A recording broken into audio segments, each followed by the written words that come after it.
Merci de votre fidélité à la chronique de Patrick Lukala sur OMSA Télévision. Je suis très heureux de vous annoncer aujourd'hui que notre famille s'est élargie avec un tout nouveau bébé qui est arrivé. Il s'agit de Brian Lukala qui est arrivé depuis hier. Il est parmi nous. Il s'est rajouté à cette grande famille de Patrick Lukala. Je suis très heureux. Je présente cette émission avec beaucoup de joie car le bébé et la maman sont tous en vie grâce à notre Seigneur. Merci encore une fois de votre soutien à notre famille qui a traversé des moments d'épreuve très très difficiles. La page est fermée. Nous revenons sur la chronique de Patrick Lukala. Nous allons en parler aujourd'hui de la déclaration ou les révélations du président de la République du Rwanda, Paul Kagame, qui a déclaré, pince sans rire, qu'il y a de proches du M23 au niveau du gouvernement de la République. Mais depuis que Paul Kagame a fait cette annonce, personne n'a réagi. Qui n'est dit mot consent. Nous allons en parler avec notre invité. Et puis Paul Kagame ne s'est pas arrêté. Là, vous le savez, il y a un bon nombre de coups d'État en Guinée-Conakry, au Mali, au niveau du Burkina Faso. Pour Paul Kagame, les coups d'État en Afrique sont le fruit d'une mauvaise gouvernance. La RDC est-elle un modèle pour la démocratie africaine? Car au Congo, depuis un moment, il n'y a plus de coups d'État. Il y a un président honoraire qui a transféré le pouvoir à un président actuel après l'élection de 2018. Il s'agit de Joseph Kabila qui transmettait le pouvoir. Nous allons nous rappeler en 2019 au président Atran, Félix Antoine Tshisekedi Tshilombo. La RDC et Joseph Kabila sont-ils de modèles de démocratie en Afrique? Nous allons en parler avec notre invité. Jean-Marc Kabunda n'est plus. Il n'est pas mort, mais il n'est plus à l'IDPS. L'homme a été non seulement démis de ses fonctions de président AI du parti. Je vous rappelle qu'il a été nommé président AI du parti suite à un mandat spécial lui laissé par le président de la République empêché, et que Jean-Marc, après altercation avec la garde républicaine, a été tout simplement désavoué au niveau du parti. Il a été démis de ses fonctions.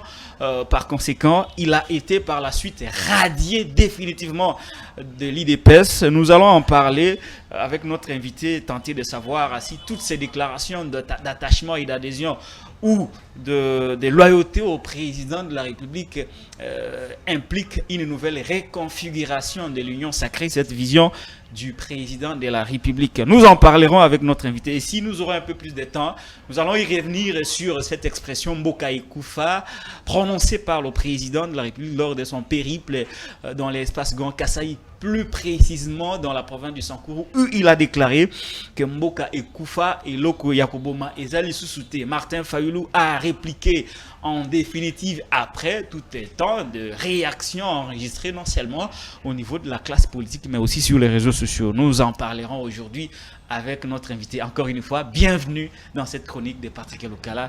Je vous présente un invité spécial. Il s'agit de monsieur Claude Machala, le kabiliste permanent. Bonjour monsieur Claude Machala. Bonjour Patrick. Vous êtes le kabiliste permanent. C'est vous qui le dites, je crois que vous le constatez aussi. Depuis un moment, nous constatons un mouvement de va-et-vient. Tantôt, on est avec Joseph Kabila, tantôt, on est avec Tshisekedi. On ne sait plus au Congo s'il y a encore de la loyauté. Beaucoup de gens s'illustrent dans la versatilité. Mais vous, depuis que je vous connais, ça, ce n'est pas une flatterie, depuis que je vous connais, vous êtes toujours kabiliste. Et cela vous a valu les surnoms des kabilistes permanents. Comment vous sentez-vous lorsque les gens vous font passer pour un kabiliste permanent? Comment je me sens? Je ne peux que dire que je sens que réellement j'ai des convictions et que je suis avec Kabila. C'est pas que ça serait causé ou la conséquence d'une ordonnance présidentielle ou d'un décret présidentiel. Ah, vous n'avez jamais été nommé, hein, je dois les rappeler. Il n'y a jamais eu de décret ou d'ordonnance présidentielle me concernant. Et que je suis avec Kabila, non pas par opportunisme. Je suis là, c'est pratiquement depuis 97. Depuis 97. Depuis 97, voilà. Donc, Joseph Kabila est arrivé à la magistrature suprême et il m'a trouvé, j'étais là dans la famille, dans sa famille politique. Donc, certes, j'ai pas eu cette chance-là d'avoir mis des bottes en caoutchouc. Mais les restes de la marche, je pense que j'ai fait partie de ceux-là qui la continuent. Certes, cette fois-ci, pas avec des bottes en caoutchouc, mais avec des idées qui font et qui feront qu'effectivement l'ambition qui était sienne, celle qui a toujours été celle de Joseph Kabila Kabange, à part le fait qu'il a la passion du Congo, c'est-à-dire qu'à l'horizon 2030, le Congo puisse faire partie de ces grands clubs des pays émergents, soit une réalité. Kabiliste permanent, je le suis, et ils viendront, ils me trouveront, ils partiront, ils me laisseront. Mais néanmoins, j'aimerais juste vous dire que jusque-là, malgré les traversées, les différents départs, aucun vide n'a été constaté. Aucun vide n'a été constaté. Vous banalisez le départ de, oui, il faut banaliser ça. De tous ces classiques. Il faut banaliser. Je pense qu'il y a même à se gêner, du moins dans les chefs de ceux-là qui sont partis. Parce que vous verrez que Kabila, jusqu'à la fin de son mandat, il lui a dit que jamais il avait eu la chance d'avoir ne fût-ce que 15 collaborateurs. Avait-il tort, avait-il raison? Mais j'en arrive. Ouais. Il lui a dit que jamais il n'avait eu la chance d'avoir ne fût-ce que 15 collaborateurs. Alors dites-moi, ceux qui sont partis, du moment que jamais Kabila n'a eu à avoir ces 15 collaborateurs, c'est-à-dire qu'ils ne représentent pas grand-chose, parce que jamais ils ont eu à faire partie de cette quinzaine-là. C'est maintenant que Kabila est en train de constituer cette quinzaine, mais c'est maintenant qu'il a le temps de connaître tout le monde, d'évaluer, de peser, et il a un bien meilleur baromètre. Et c'est le fait qu'il n'est plus aux affaires, c'est le fait qu'il n'a plus la décision suprême, et il regarde autour de lui. C'est maintenant qu'il peut identifier les fidèles des kabilistes permanents. Mais voilà, donc je pense que le diable n'eut pas tout emporté. Il y a eu Adam et Ève qui sont partis, mais ce n'est pas pour autant que le paradis était resté vide. Voilà, c'est ça. Donc, ils sont partis. Il n'y a pas de vide. Ils sont partis. Le PPRD est resté stable. Le PPRD est là. Kabila avec sa famille politique est là. Et venir ou partir à l'entrée comme à la sortie, la porte demeure ouverte. Toujours ouverte. Je rappelle que vous êtes le secrétaire national en charge du social au sein du parti PPRD de Joseph Kabila. Claude Machala, je voudrais savoir de quelle manière Joseph Kabila va-t-il rebondir sur la scène politique. Il a été président. Il a géré ce pays pendant 18 ans. Il est parti. Beaucoup de ses fidèles l'ont quitté. Vous restez comme kabiliste permanent. Sa femme fait des tournées à travers le pays. Je crois que présentement, elle est serrée au niveau du Grand Katanga. Est-ce que vous pensez que Joseph Kabila pourrait rebondir par l'étrêchement de sa femme? Écoutez, ce n'est pas le lieu ou l'endroit, encore le moment, de parler de nos stratégies. Je crois que le moment venu, vous saurez qu'est-ce que nous pensons pour 2023, parce que nous tenons beaucoup et nous voulons, et je pense que c'est pratiquement incontournable, l'organisation des élections à tous les niveaux l'année prochaine, c'est-à-dire 2023. Et surtout qu'il y a une jurisprudence. Souvenez-vous, en 2016, Félix Tshisekedi Tshilombo, Antoine, farouche opposant Joseph Kabila Kabange, il lui a dit ceci: Soki élection exate, c'est-à-dire Joseph Kabila P à Rosalate. C'est une jurisprudence. Vous savez, ce qui sort de la bouche d'un chef, c'est sacré. Là, il était opposant. Mais c'est sacré. Parce que Jésus, avant même la croix, tout ce qu'il a à dire, à déclarer, c'est ça qu'on appelle l'évangile. Qu'est-ce que vous voulez dire? Par là, je veux dire qu'en 2023, les élections doivent avoir lieu. Sinon, bon, on va juste activer cette jurisprudence, sauf que cette fois-ci, on va juste changer de rôle. Donc, lui aura pris la place de Kabila et nous aurons pris sa place. Et le syllogisme, il est facile. Ce qui est élection exatée, c'est-à-dire Joseph Kabila azalité. Ce qui n'a 2023 élection exatée, il n'est pas causalité, c'est clair. C'est lui, c'est sorti de sa propre bouche. Donc, la parole du chef est sacrée, nous sommes de Bantous. Donc, quand un chef a dit quelque chose, même par le passé, ça doit être respecté. Très bien, même par le passé, ceux qui élection ils atteignent en 2023, Félix Épée à Kouzalate, c'est ça. Mais puisqu'il a dit ça, il a dit ça en 2016. Donc, nous respectons sa parole. C'est une très bonne jurisprudence. Et lui-même, c'est un fervent croyant aux élections. N'eût été les élections, ces élections démocratiques, il ne serait pas là où il est. Et lui, il a un avantage que Kabila n'a pas cette fois-ci, que Fayoulou n'a pas cette fois-ci, que Chadari n'a pas cette fois-ci, que Patrick n'a pas, que moi, j'ai pas. C'est-à-dire qu'il est aux affaires. Et il doit prouver de quoi il est capable pour que le Congolais puisse de nouveau encore lui faire confiance. Est-ce qu'il y aura élection en 2023? Parce que vous commencez déjà à rappeler... C'est incontournable. Ça, c'est le discours de l'opposition. Non, ce n'est pas le discours de l'opposition. C'est son discours aussi. Parce que nous avons vu la précipitation avec laquelle le bureau de la CENI a été investi et complété. Donc, il va sans dire qu'il est très déterminé à voir ces élections être organisées dans les délais constitutionnels. Et nous les soutenons quant à ça. Et sauf que si jamais il arrivait qu'on commence à nous raconter des histoires allant dans le sens de vouloir reporter les élections même d'une minute, nous allons tous recourir à la jurisprudence que lui avait bien voulu nous léguer. À l'opposition. Dans ces cas, parce qu'il a été opposant. Nous n'avons fait que prendre sa place. Et dans les dossiers, nous avons constaté qu'il y a une jurisprudence que l'ancien opposant devenu pouvoir a légué. Tout comme l'ancien pouvoir aussi avait une jurisprudence selon la loi fondamentale, c'est-à-dire que s'il n'y a pas élection, les dirigeants actuels resteront en place jusqu'à l'installation. Non, le chef de l'État, ça c'est la Constitution est claire. Ouais. C'est le chef de l'État, pas le gouvernement. Et tout le reste. Le chef de l'État reste au pouvoir. Le chef de l'État reste au pouvoir jusqu'à la mise en place du nouveau président élu.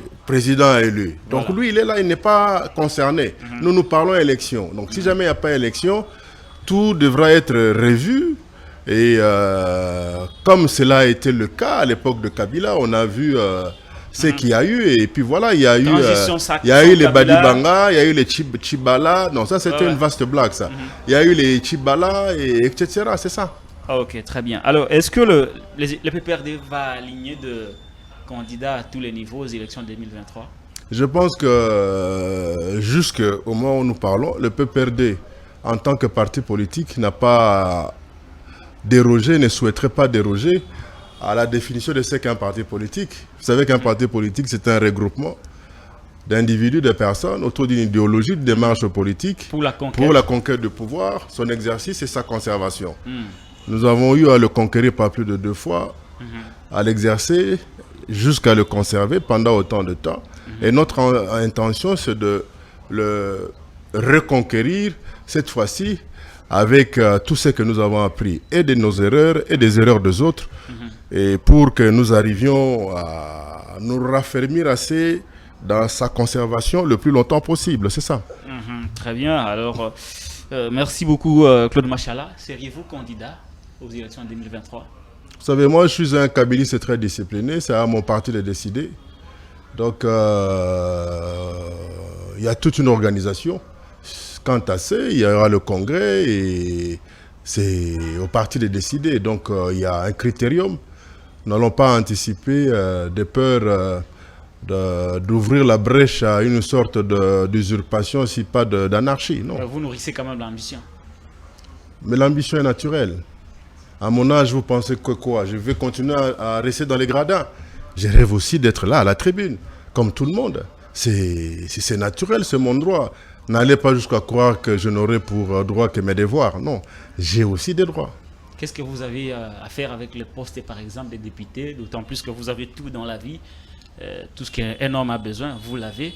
Qu'est-ce que vous cherchez encore dans le poste de député national, par exemple? Non, moi, c'est servir la nation. Dans la vie, on n'a jamais tout. Dans la vie, on n'a jamais tout. Il ne faut jamais prétendre que j'ai tout eu ou que même parler de sa modestie, c'est déjà un manque de modestie. Donc c'est juste pour vous dire que... Merci pour la nuance. On a des ambitions et même le bon Dieu, chaque dimanche, chaque jour, il aimerait bien voir les gens à genoux en train de prier en son nom. Donc vous n'allez pas me demander à moi qui ne suis qu'un simple passager sur cette terre de ne pas faire comme mon Créateur. D'ailleurs, un exemple tout à fait populaire. Vous savez, Coca-Cola, c'est la limonade la plus bue au monde. La plus consommée. Et elle dépense un budget... Avant même que je ne naisse, Elle dépense un budget incommensurable. Pour la publicité. Pour son marketing et sa publicité. Donc, tant que j'y vivrai, tant que j'ai respiré cet air ici, donc j'ai des ambitions. Les moments venus, bon, ça va se savoir. Merci beaucoup. Nous recevons pour vous Claude Machala du PPRD. Il est le secrétaire national en charge du social. C'est le kabiliste permanent. Moi, j'ajoute les kabilistes le plus permanent. Il est toujours là avec Joseph Kabila. Qu'il plaît ou qu'il niaise, il est toujours là. Il n'a jamais été nommé. Il est resté aux côtés de Joseph Kabila jusqu'à ce jour, au moment où tout le monde a traversé et tout le monde est en train de traverser. Non, tout le monde n'a pas traversé. Sauf certains d'entre ceux qui traversent, ce ne sont pas des kabilistes permanents. C'était des petits commerçants, des petits opportunistes. Ils étaient venus, ils ont eu ce qu'ils rêvaient d'avoir. La plupart nous ont rejoints dans les années 2000, à partir de 2000. Et ils se sont tapés, ils se sont goinfrés et ils ont créé des frustrations. Ils ont tout fait pour que certains parmi nous ne puissent pas émerger. Et comme dirait mon artiste master Kofi Olomide, Lindali qui tournayo. Et ils ont eu ce qu'ils voulaient avoir. Alors, Kabila n'a plus le pouvoir suprême, il n'a plus le stylo. Il n'a plus la signature. Il n'a plus la signature. Ils sont tous partis. Et tous, ils ont détalé. Sauf que, à voir la dernière actualité politique, j'attire leur attention que là où ils sont partis, ils risquent de n'avoir pour prix que du mépris. Pour la simple raison que j'ai comme l'impression que cette fois-ci, le corbeau aurait fait monter une carabine, c'est-à-dire en lieu et place du morceau de fromage qu'eux espèrent voir tomber de l'arbre. Le corbeau a présenté autre chose. Ça risque d'être un chargeur qu'on va leur vider dans les têtes. Merci beaucoup, Claude Machala. On va changer de sujet quand même. On a beaucoup parlé de Joseph Kabila et de vous-même. C'est une bonne chose. Il faudrait qu'il y ait quand même des exemples de loyauté, de constance. Et c'est très très bon pour une jeune démocratie. Vous savez, quand on parle de loyauté, de fidélité, vous savez, ceux qui sont venus nous trouver avec Kabila, ils ont juste fait ce que je constate souvent ici dans la vie de tous les jours, où que quelqu'un, à peine, il aurait reçu Jésus-Christ, et vous allez le voir aller jusqu'à prétendre connaître le bon Dieu mieux que Saint-Pierre. Donc, il faut faire très attention. Et c'est là où, à chaque fois, j'ai conseillé à nos leaders, même au chef de l'État actuel, de penser à chaque fois d'organiser une sorte de voirie. Parce que l'insalubrité est à son comble au niveau de l'élite politique congolaise. Et vous allez voir que même lui, Félix, il y a peu, il a eu à dire que, comme son prédécesseur, le plus grand problème, c'est de savoir un bon entourage. Et voilà. Merci beaucoup, Claude Machala. On va changer de sujet. Le président Paul Kagame, vous le connaissez quand même, c'est le président du Rwanda, a tout simplement déclaré que les coups d'État en Afrique sont le fruit de la mauvaise gouvernance. Qu'en pensez-vous? Je pense que il n'a pas tort. Mais ce n'est pas seulement à cause de la mauvaise gouvernance. Je pense que c'est aussi la manière dont les intéressés, ceux qui sont au pouvoir, remplissent les contrats avec les impérialistes qui les auraient imposés à la tête de leur pays. Les coups d'État, certains coups d'État sont organisés au départ de Paris, d'autres au départ de Washington, d'autres au départ de Moscou. Et souvent, le peuple, le petit peuple dans la rue, on profite de son impatience qui naît par rapport à l'épaisseur de la misère pour le jour en question, le jour J que cela arrive, on le voit dans la rue en train de déchirer, de brûler les effigies des anciens dirigeants. Or, dans le fond, ceux qui arrivent, souvent, et s'ils ne font pas pire que ceux qui étaient là, mais c'est bonnet blanc, blanc bonnet. Blanc bonnet. Donc, c'est vrai. Il n'a pas totalement raison. Il n'a pas totalement raison et il n'en a plus totalement tort. Comme pour le cas de Mosé Laurent Désiré Kabila, qui était très aimé par sa population. Lui qui avait voulu changer le Congo, mais il a été lâchement assassiné. Voilà. Pour son cas, ce n'était pas la mauvaise gouvernance. Mais voilà, Lumumba, on fit croire aux gens que Lumumba c'était l'impérialiste, c'était le communiste, pardon, c'était le communiste. Le communiste, ouais. Et les Occidentaux méchants qui sont, ils allèrent même trop loin, jusqu'à faire croire aux gens le jour où Lumumba est assassiné, que non, voilà, c'est les villageois ayant appris que Lumumba avait fui avec ses compagnons de fortune. Il l'aurait rattrapé, il s'en serait chargé jusqu'à ce que le pire arriva. C'est quelques jours après qu'on va comprendre que non, il y a eu tout un processus qui a amené Lumumba au Quito et Mpolo jusqu'à leur dernière minute sur la terre des hommes. Donc, les coups d'État en Afrique, certes, il y a la mauvaise gouvernance, il y a aussi le type de contrat passé avec l'impérialiste. Ouais. Il y a ceux qui s'entêtent ou ceux qui ont compris que pour que l'Afrique puisse se développer, il faudrait que l'Afrique soit maître de ses potentialités.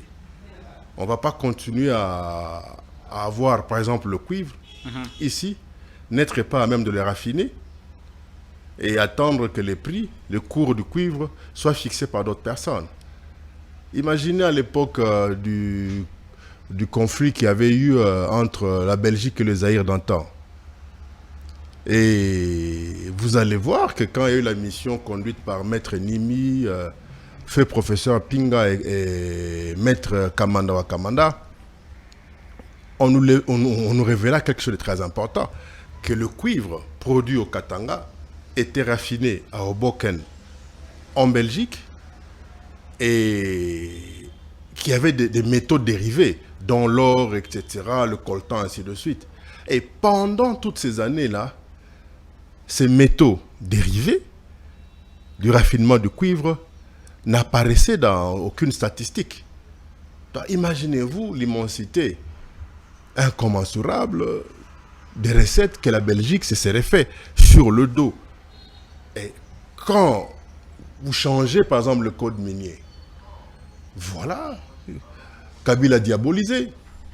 Joseph Kabila diabolisé. Il faut revenir aux anciennes normes qui profitent plus aux multinationales. Voilà. Alors que Kagame plutôt aux nationaux. Et que Kagame parle de la mauvaise gouvernance, alors qu'il sait très bien qu'il est parmi ceux-là qui sont à la base, quelque part, de la mauvaise gouvernance dans notre pays. Quand il se permet, par exemple, d'organiser même des raffineries de minerais dont il n'est pas producteur chez lui. Et faire signer des accords avec le Congo. Il ne fait pas signer, il négocie des accords secrets. Mais tout ça, donc ça à mettre sur quel compte? Et Kagame va plus loin. C'est pas que je me précipite à dire cela. Quand monsieur prétend que non, voilà, le M23 aurait... le M23 qui sème la désolation à l'est du pays, que voilà, il y aurait des autorités congolaises qui seraient de mèche avec M23. Il y a des proches du M23 au gouvernement. Mais écoutez, est-ce que Kagame est la première personne à le dire? Je ne pense pas. Souvenez-vous, à son temps, l'honorable Mbosso s'est permis un jour de lever une farde, je ne sais plus de quelle couleur, demanda à ce que certains de ses collègues honorables députés puissent quitter les groupes armés. Et depuis lors... Il n'y a jamais eu d'enquête. Non, il n'y a jamais eu d'enquête, mais puisque la farde était sur sa table, c'est qu'il connaît les noms. Ça suppose qu'il avait les noms. Il avait les noms. Bon, maintenant que Kagame parle de proches du M23 qui seraient au gouvernement dans certaines institutions... Ce n'est plus étonnant. Je pense que Mbosso, l'honorable Mbosso, puisse nous aider à commencer à savoir qui sont ces traîtres-là, qui sont avec les M23. Nous savons que les FARDC à l'époque de Kabila, à l'époque où ils étaient en train de reconquérir certains territoires, même la fameuse colline de... Kotakoli. Non, là, à l'est, là, où Makenga prit fuite, oublia même de récupérer son chapeau. Vous vous souvenez? Donc, maintenant que Kagame a déclaré que Mbosso avait la farde, je crois que la justice congolaise, les services spécialisés, doivent demander à l'honorable Mbosso de leur transmettre cette fameuse farde-là, de voir qui sont ces autorités, qui sont ces députés, qui sont je ne sais quel politique ou politicien, qui sont des mèches avec M23. Donc, ça serait le début de quelque chose. Ça, c'est très important. Pourquoi la justice ne s'est jamais saisie de cette affaire pour tirer au clair les dossiers? Depuis lors, depuis les déclarations de Mbosso, selon mes informations, rien n'a été fait. Kagame vient de mettre les points dans les yeux, toujours par rapport à la même agression, mais rien n'est toujours fait. Comment peut-on comprendre les silences de Kinshasa après les révélations de Paul Kagame, qui est quand même un pays voisin, avec qui, selon Félix Tshisekedi, nous avons de très très bonnes relations, qui fait des révélations sur le Congo, sur la proximité du gouvernement avec les groupes rebelles. Pourquoi le gouvernement n'a jamais réagi? Pourquoi l'État, le plus haut sommet de l'État, s'est tu après les révélations de Paul Kagame? C'est la question que je me pose aussi, mais je me dis aussi qu'on ne saurait pas tout faire à la fois dans la vie, mais vu l'urgence, le niveau de crime et de désarroi et d'angoisse qu'il y a à l'est du Congo, le magistrat suprême doit précipitamment, ou si pas urgemment, demander à ce qu'une commission spéciale soit mise sur pied pour que les informations que M. Mbosso, certes, il n'avait pas donné tous les contenus, mais avait eu à exhiber la fameuse farde,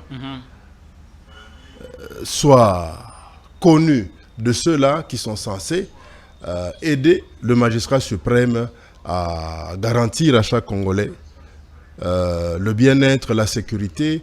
Et voilà, donc... Est-ce que ce silence, ce n'est pas un silence complice? Je crois qu'il y a toujours la présomption d'innocence. Et j'ai été en train de dire ici qu'on ne saurait pas tout faire à la fois dans un pays aussi vaste que le Congo. Je crois que ce n'est pas que ça soit un alibi pour pouvoir justifier une incompétence ou une insuffisance quelconque dans les chefs du pouvoir actuel. Mais je crois que le moment est venu, puisque quand Kagame dit cela, c'est que peut-être il trouve qu'il a assez armé M23 pour que ce qui va arriver, il ne soit pas directement taxé de complice, si pas de sponsor. Au moins, je vous aurais dit, je vous aurais averti. Mais vous n'avez rien fait. Vous n'avez rien fait. Que ceux qui sont avec les M23 sont là dans le pouvoir. Et peut-être qu'ils sont des pourvoyeurs de moyens. Et que si vous ne faites pas attention, ça risque de prendre une dimension qui risquerait d'être difficilement contrôlable. Et surtout que vous n'oubliez pas qu'à l'est du Congo, nous avons déjà l'armée ougandaise qui est là. L'Ouganda qui a pratiquement des relations en dents de scie avec le Rwanda. Avec le Rwanda. Et le Rwanda cherche par tous les moyens pour pouvoir justifier sa présence en RDC pour, selon lui, contraindre l'Ouganda à ne jamais penser aider les soi-disant rebelles rwandais qui menaceraient le pouvoir de Kigali au départ de l'Ouganda. Donc il faut tenir compte de tout ça. Il faut tenir compte de tout ça. Dernière question par rapport à cette affaire. Est-ce que vous pensez qu'actuellement le Rwanda, ou on va le dire, Paul Kagame a beaucoup plus d'influence sur le Congo qu'à l'époque de Joseph Kabila? Je ne saurais le dire. Je ne saurais le dire parce que nous avons autant de voisins. Et tant que le Congo sera au cœur de l'Afrique, nous aurons ces voisins-là. Moi, je souhaiterais seulement que nous, Congolais, nous arrivions à nous émanciper par rapport à ce complexe du Rwandais que nous avons tant développé. il faudrait que nous nous souvenions tous, parce qu'on a tous été à l'école quand même, et surtout que vous, c'est bien après nous autres. Je crois que vous avez lu les livres d'histoire de Léon de Saint-Moulin, où on nous parle des populations qui occupent la RDC. Il y a 5 populations. Nous avons les Pygmées, les Sémi-Bantous, les Bantous, les Nilotiques et les Soudanais. Donc, on nous saurait c'est de faire de l'influence de certaines tribus, si pas de certains peuples, que l'on retrouve facilement de part et d'autre des frontières avec certains pays. Autant il y a des Bas-Congo en Angola, autant il y en a au Congo par le Bas-Congo, autant il y en a au Congo-Brazzaville, autant vous avez les Batéké jusqu'au Gabon, il y en a jusqu'en Angola, il y a des Tchokwe qui sont en Angola jusqu'en Zambie, jusqu'au Katanga, autant il y a des Hutus, des Tutsis qui sont de part et d'autre de frontières à l'est, autant il y a des Soudanais et certains types de Nilotiques un peu plus loin qu'on appelle les Mororo et compagnie, et nous avons des Ngala, ainsi de suite, à l'équateur, avec la Centrafrique, avec le Congo-Brazzaville, jusqu'avec le Cameroun. Donc nous avons intérêt à bien rétablir l'autorité de l'État partout, à nous réorganiser en interne, à avoir de moins en moins de complexes vis-à-vis de certaines nations que les impérialistes aimeraient faire passer aux yeux de nos populations comme étant des peuples déterminés pour leur développement, organisés, ainsi de suite. Or, quand vous grattez un peu, c'est du bois, et tout ça, c'est du vent.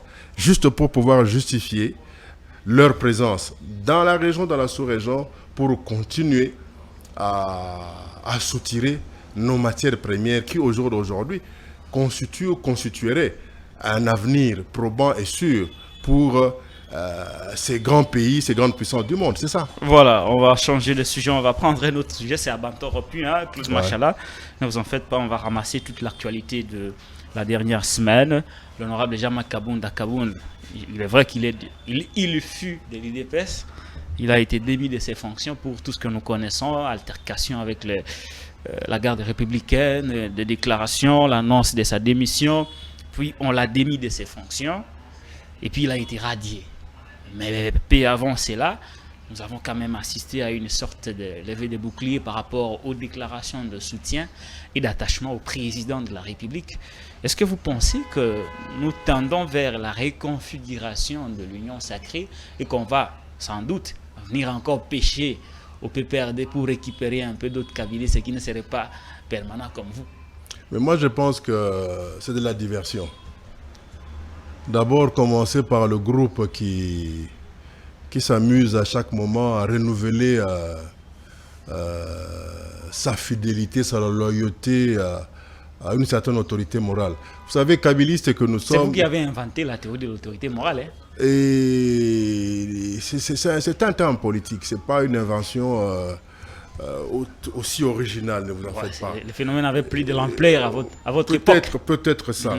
Mais je pense que les mêmes, on les a vus plus d'une fois renouveler leur loyauté et fidélité à Joseph Kabila Kabange. Même au niveau de sa ferme. Mbouela Lodge, c'était l'une des dernières mascarades.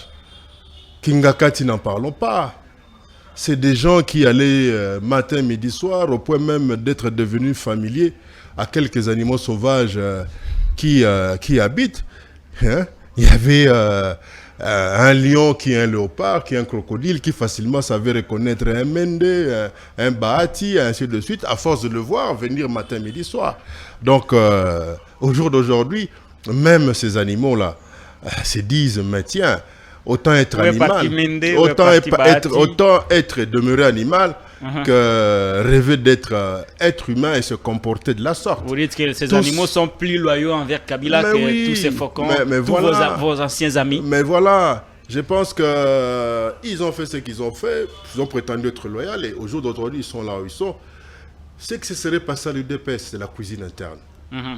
Moi, je conseille à tous les Kabilistes, à tous ceux-là qui aimeraient voir le Congo s'élever demain, et de savoir, de comprendre que c'est de la diversion, c'est de la distraction. Le plus important, c'est les élections l'année prochaine. Le plus important, qu'on ait chassé Jean-Marc Abound, qu'on le réhabilite, Yabi Sonini. Ça nous regarde en quoi? Je pense qu'en tant que bien discipliné... Ça ne vous fait ni chaud ni froid. Ni froid, ça ne nous regarde pas. C'est que nous avons seulement constaté, comme me disait un vieux Mongo, il me dit, Abile qui au Monimbala Oyo, il y a le baki qui est bisotoko nager. Mais tokamwe, il y a ça comme un gambo à Brazza, un gambo à Ngobila. Donc c'est pour vous dire que dans la vie, l'avenir est un domaine en Zambie. Il faut faire très attention. Donc, qui ait eu Kaboun. Ça vous fait quand même la joie aujourd'hui, c'est lui qui la a joie, défenestré Maman Mabunda. Non, pas du tout. Pas du tout parce que... Mais à l'époque, tout le monde savait que c'est lui qui avait défenestré Maman Mabunda du Perchoir. Je veux bien. Ça aurait réjoui aujourd'hui qu'il soit parti dans ces conditions. Nous savions qu'un jour Dieu allait réagir. Dieu allait réagir. Et ça, c'est la réaction de Dieu. Mais oui, vous savez, ceux qui ne croient pas au karma, je pense qu'ils ont là l'occasion de savoir que tout se paye ici-bas. Est-ce qu'il a un avenir avant de clôturer son sujet? Malheureusement, Jean-Marc Kabounda, a-t-il un avenir politique? C'est pas à moi que... On l'a traité de délinquant par l'IDPS. Vous me demandez s'il a un avenir. Ouais. En tout cas, c'est pas à moi que Kitengeyeux avait laissé la fameuse boule de cristal. Donc moi, je ne m'en remets qu'à Dieu. Donc je ne saurais quoi vous dire sur son avenir. Rien. Je répète, c'est pas à moi que Kitengeyeux avait laissé la fameuse boule de cristal pour que je sache. Il avait laissé ça à qui? Pour commencer à connaître les avenirs des autres. Non, non, ça c'est pas mon business. Pour nous, le dossier Kabound, c'est la distraction, c'est la diversion. Nous avons intérêt à continuer à nous réorganiser. Comme Emmanuel Macron en France, qui s'est désolidarisé avec François Hollande. Je ne sais pas lire la boule de cristal. On l'a vu revenir comme candidat et puis il a remporté les élections. Je ne sais pas lire la fameuse boule de cristal. Et ce n'est même pas à moi que le vieux Kitengeyeux l'avait légué. Donc à ses héritiers, peut-être si vous posez cette question-là, ils auraient la meilleure réponse. Nous, ce qui est le plus important, c'est cette réorganisation, cette restructuration, et que nous tentons de faire dans le silence, dans le calme, sans faire trop de bruit, pour qu'effectivement, en 2023, nous arrivions à relever les défis passés et ceux créés suite à notre défaite en 2018. Donc, c'est ça le plus important. Les Kabound, ça ne regarde pas l'État. Je ne sais pas ce qui se passe à l'UDPS, ce n'est pas notre business. Et comprenez que c'est un parti qui, à peine en 2009, venait d'obtenir son agrément. C'est vrai, ils ont traîné pendant autant sous les arbres, mais sous les arbres, qu'est-ce que vous pouvez apprendre? Pas grand-chose. Et la preuve est que nous avons vu ce qui a amené même à ce fait divers qui n'est pas aussi important pour nous autres. C'est donc... que ça ne nous regarde pas. Très bien, ça ne vous regarde pas, Claude Machala. Nous recevons pour vous Claude Machala du PPRD. Il est le secrétaire national en charge des questions sociales. Le plus important, c'est qu'il nous regarde, c'est la mauvaise gouvernance. J'en reviens. Ces millions qui sont détournés. Ces nouveaux bourgeois. On va chuter par là. Ne vous en faites pas, on va chuter par là. Abonnez-vous massivement sur ma chaîne YouTube, Patrick Lokala TV. Notre page Facebook avec près de 26 000 abonnés a été piratée. Il y a une personne malveillante qui a pris possession de notre page Facebook. Nous tentons d'y travailler pour établir l'ordre de ce côté-là, mais du moins, abonnez-vous sur ma chaîne YouTube, Patrick Lokala TV. Ça sera une très très bonne chose. Mboka Ekoufa, déclaration de Félix Antoine Tshisekedi au Sankuru. Mboka Ekoufa te suki alignami boma moko, la réplique de Martin Fayoulou. Quel est le bilan de l'alternance démocratique après 3 ans? Je rappelle ici que c'est depuis l'année 2019 que Joseph Kabila, après avoir organisé les élections sous fonds propres, a transféré le pouvoir à Félix Antoine Tshisekedi. De 2019 à ce jour, ça fait plus ou moins 3 ans. Comment pouvez-vous dresser le bilan de l'alternance démocratique et plus précisément celui de Félix Antoine Tshisekedi Tshilombo? Laissez-moi vous dire quelque chose. Pour moi, c'est même pas une question pour un champion, ça. C'est une question certes banale, mais importante aussi à la fois. Et à cette question, je crois que la meilleure des réponses, ceux qui peuvent l'avoir, c'est cette maman-là qu'on appelle Maman Bipoupoulala. Prenez votre micro-baladeur. Je crois qu'elle est mieux outillée. Elle a les meilleurs arguments. Je crois que cet enseignant qui continue à attendre la fameuse prime de la gratuité, c'est ce fameux parent qui a cru à la gratuité de l'enseignement. Et aujourd'hui, il lui est demandé de se creuser la tête pour trouver quoi payer pour que son fils continue à aller à l'école. C'est cet habitant-là de Nsangamamba, de Kibolo, Bandundu, de Ikela, de Bouta, de Bassankoussou, de Nsonantela, ou encore de Kisenso, de Mutukuti Nave. C'est ceux-là qui ont les meilleures réponses quand il faille parler du bilan. Il y a eu trop de promesses. On a voulu nous faire croire que la volonté à elle seule suffisait pour que ce pays soit transformé en Allemagne. Voilà. Allemagne d'Afrique. Comme si l'Allemagne a été construite en 5 ans, 10 ans. Après la Deuxième Guerre mondiale, Berlin fut complètement, totalement... la ville a été complètement et totalement détruite. Il a fallu des années. Il a fallu aux Allemands faire même des concessions, accepter qu'ils soient divisés. On avait l'Allemagne de l'Ouest et l'Allemagne de l'Est, pour qu'ils puissent être ce qu'ils sont devenus aujourd'hui. Je crois que ceux qui sont aux affaires avaient créé beaucoup d'espoir avec ce slogan assassin, le peuple d'abord. On leur a fait confiance. Le peuple d'abord est un slogan assassin. Assassin. Ce slogan a tué beaucoup trop de choses, beaucoup d'espoir, beaucoup de gens. Ils sont partis. Vous comprenez? Donc, faire un bilan de 3 ans de Fachi, je pense, va être vraiment très mal placé. Je préfère que vous alliez à la cité. Et on nous a fait croire ici à Kinshasa, on vous parlerait des zéro trous. Or, en fait, les zéro trous, c'est plus dans les poches des dirigeants, de ceux qui dirigent la ville. Puisque, au lieu même des trous qui existaient en son temps, dans nos routes, dans nos rues ici, on a affaire à des ravins maintenant. Si pas des galeries souterraines. Hein? Quand il a plu, vous ne savez pas comment rouler. Allez dans une commune comme Matete.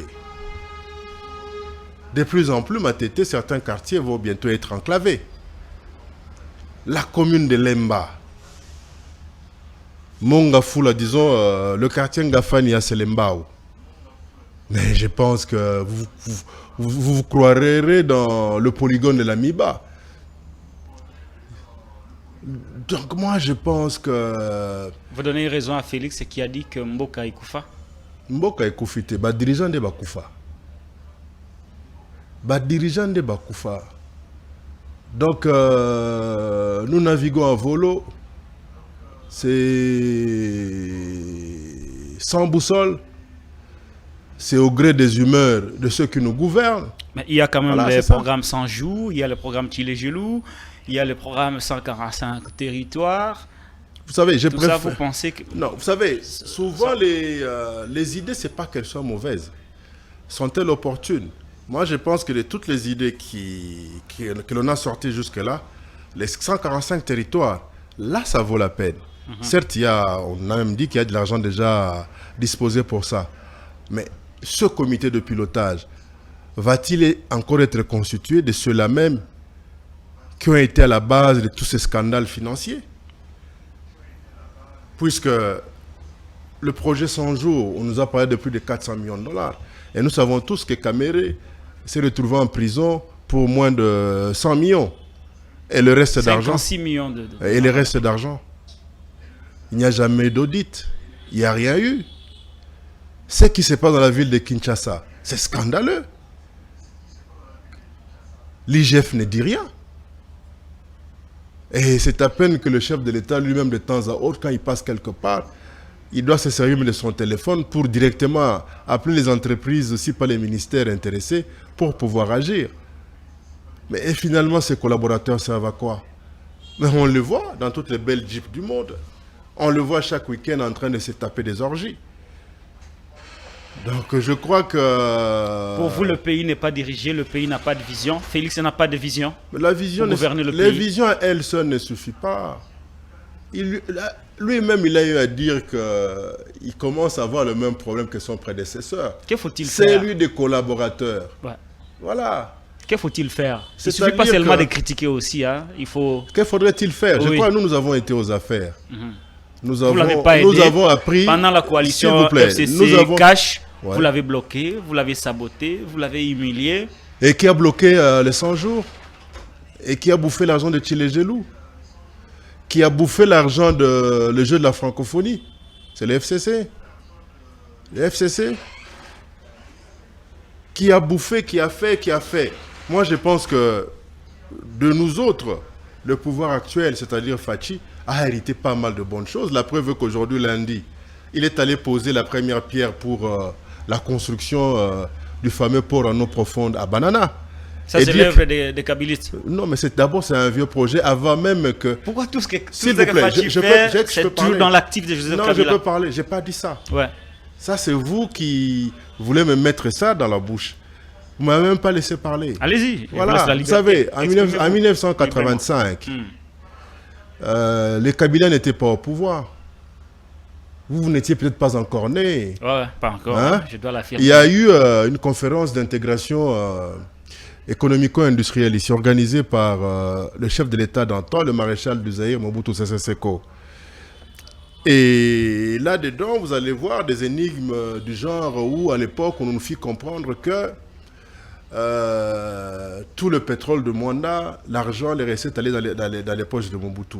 Mais là, vous allez voir les conclusions, recommandations qui furent dressées et mises sur pied par cette conférence.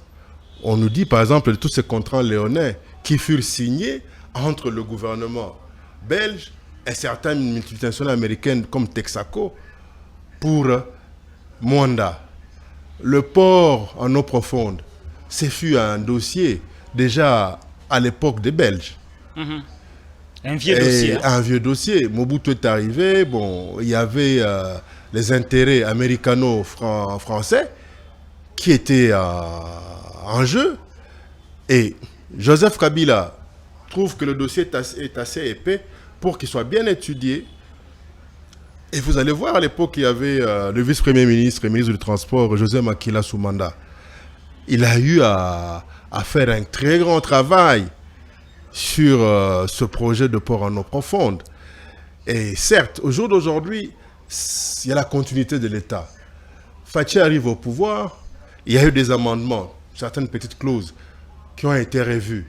Mais c'est normal que cela soit lancé, puisque même le pont route-rail entre Kinshasa et Brazzaville, je me souviens pour la première fois que j'étais dans le bureau du musée au Palais de la Nation en 1998. Il y avait la maquette. Et la maquette, il y avait la photo du musée et celle de Sassou. Et le slogan, c'était « L'impossible n'est pas congolais ». Voilà. Donc, c'est pour vous dire que c'est des dossiers, il fallait bien mûrir, voilà. Mais l'État ne doit pas s'arrêter parce que la continuité de l'État. Joseph Kabila n'est plus là. Non. Mais il faut reconnaître que le projet a commencé à l'époque. Même celui qui viendra après Fachi, il va trouver dans le Kassai qu'il faille continuer ça. Il est le projet Tchilégelou. Hein? Le truc que le projet Barrage Chute Katende ou encore de Kakobola au Bandundu. Ce sont des projets continus. Un peu comme Inga Moussa arrive ici, il trouve qu'Inga ne fonctionnait plus qu'une seule turbine. Mais voilà, il y a eu des travaux. Voilà. Donc, c'est pour vous dire que l'État continue, c'est tout. Il nous reste 3 petites questions avant de rendre l'antenne. La première, c'est sans polémique. Hein. Oui. Au regard de ce que nous vivons actuellement au Congo, la gestion du régime actuel, est-ce que vous blâmez les peuples congolais d'avoir élu Félix Antoine Tshisekedi comme président de la République? Moi, je ne les blâme pas. Je n'ai pas condamné le peuple. Parce que le peuple a fait confiance. Mais le peuple a fait confiance sans savoir que nous avons une frange de politiciens qui pensent qu'en politique, les promesses n'engagent que ceux qui les prennent et non ceux qui les donnent. J'insiste, ils pensent que les promesses en politique n'engagent que ceux qui les prennent et non ceux qui les donnent. Donc le peuple n'est pas à blâmer. Au contraire, le peuple est la meilleure école. Le peuple commence à se remémorer, comme un peu à l'époque de Bolikango, quand on disait que yo mono pour la politique, c'est-à-dire yo mono pour la lokuta. Donc le peuple commence à se remémorer tout cela. C'est un peuple mûr qui sera devant l'urne en 2023. Qui va sanctionner. Deuxième question, sans polémique. Vous êtes du Kasaï? Oui ou non? Non, je suis de Matete, la commune de Matete. Mes parents étaient du Kasaï. Vous vous appelez Claude Machala, vous êtes du Kasaï. Non. Il y a une opinion qui Non, dit... excusez-moi, laissez-moi vous dire quelque chose. Ouais. Mes parents sont originaires du Kasaï central, Kasaï occidental. Plus précisément du territoire de Dibaya. Très bien. Vous comprenez? Donc, mais moi, je me considère comme originaire de la commune de Matete. Voilà, c'est ça. Tous les Kassaïens qui ne soutiennent pas Félix Tshisekedi sont des traîtres. Ah bon? Mais tous les Katangais qui ne soutinrent pas Mouzé Laurent Désiré Kabila, qui avait trahi Mouzé? Qui avait abattu le Mouzé? Qui était les premiers à trahir Joseph Kabila Kabange? Évitons de ramener des questions aussi importantes qu'à la fibre tribale. C'est très dangereux. Vous voulez me dire qu'à l'UDPS, parmi les 13 parlementaires d'antan, il n'y avait eu aucun ressortissant de l'Équateur. Mais tant qu'on y est, Mobutu, 32 ans de pouvoir, qu'est-ce qui a été construit et fait à l'Équateur? Allez en Bandaka, c'est chez toi. Va là-bas. Vous allez penser dans certains quartiers comme si vous êtes en plein Moyen-Âge. Et dire que 32 ans de pouvoir. Je suis du Kasaï de par mes parents, oui, j'en suis fier. Et vous pensez, parce que je suis du Kasaï, automatiquement, je dois être derrière Fachi. Est-ce que Makile Kogangate un jour, comme on l'aime bien le dire? Mais Makila, il y a Bakatango, Baboma Mouzé. Et Ganga? Merci. Makila, Bao va trahir. Tile va continuer à trahir Joseph Kabila Kabange. Et Gangi? Bongo Bao va trahir le Palou, Batabandundu. Dernière question, Claude Machala. On va quitter un peu la politique, on va aller au niveau social, de la culture, des chansons. Vous êtes quand même le producteur de... Non, je ne le suis pas. Si c'est une question en relation avec Mama Chala, je préfère que, autant que vous l'invitiez vous-même sur votre plateau. Très bien. Alors, on passe. C'est sans polémique. Dernier mot. Le dernier mot. 2023 arrive. Il n'y aura pas d'alibi. Je crois que le chef de l'État actuel, à l'époque, farouche opposant Joseph Kabila Kabange, a légué à l'opposition. Il a laissé dans les tiroirs de l'opposition une très grande et bonne jurisprudence. Ce qui est élection égalité, c'est-à-dire Joseph Kabila P à cause à la thé. Nous sommes de l'opposition, nous fouillerons dans les tiroirs, nous verrons quoi faire avec ces jurisprudences-là. Ce qui est élection, Félix P à cause à la thé. J'ai dit que le moment venu, parce que dans nous, le but est que l'élection est cause à la thé. Ne soyons pas pressés, comme disait Pépé Calais, gardons notre souffle. Claude Machala, merci d'avoir répondu à mon invitation. C'est moi qui vous remercie pour l'honneur. J'espère que vous étiez à l'aise. C'est sauf au paradis que je ne suis pas à l'aise. Merci, c'est ni la première ni la dernière fois que nous aurons Claude Machala ici sur ce plateau de la chronique de Patrick Lokala. Si vous avez apprécié l'émission, dites merci à Derrick et à tous nos amis de la technique Omega et le reste. Quant à moi, je vous retrouve à très vite sur la même chaîne. D'ici là, portez-vous bien. Au revoir.